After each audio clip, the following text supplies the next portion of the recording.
آج مسلمان کیوں ناکام ہیں؟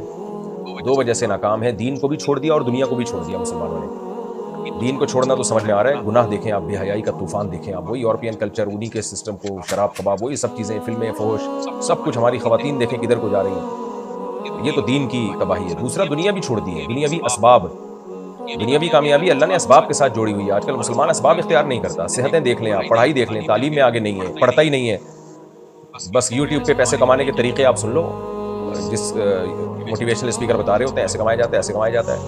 اسٹرگل، محنت، ہارڈ ورکنگ، یہ سب چیزیں ضروری ہیں۔ ہر یعنی آپ، اللہ تعالیٰ کی عادت ہے جو محنت کرتا ہے وہ پھل کھاتا ہے۔ صحیح سمت میں محنت ہو، اسباب اختیار کیے جائیں اور پھر اللہ سے دعا مانگی جائے، اس طرح سے کامیابی ملتی ہے۔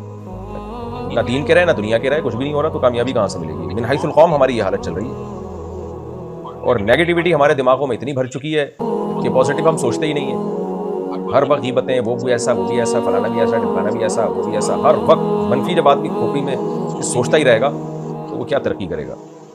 کون کیا کر رہا ہے ہمیں یہ دیکھنا چاہیے، میں کیا کر رہا ہوں، میں سوسائٹی کی اصلاح کے لیے، اپنی اصلاح کے لیے، اپنے گھر بار کے لیے، اپنے ملک کے لیے میں کیا کر رہا ہوں، مسلمان قوم کے لیے میں کیا کر رہا ہوں۔ یہ جب تک قبلہ صحیح نہیں ہوگا تو ایسے ہی رہیں گے ہم۔ قرآن کہتا ہے نا، جس کو قرآن کی آیت ہے نا، جس کو شاعر نے اس آیت کو شعر میں بیان کیا ہے، خدا نے آج تک اس قوم کی حالت نہیں بدلی، نہ ہو جس کو خیال آپ اپنی حالت کے بدل لینا۔ دین بھی اختیار کرنا ہے اور دنیا بھی اسباب بھی اختیار کرنے کا کامیاب۔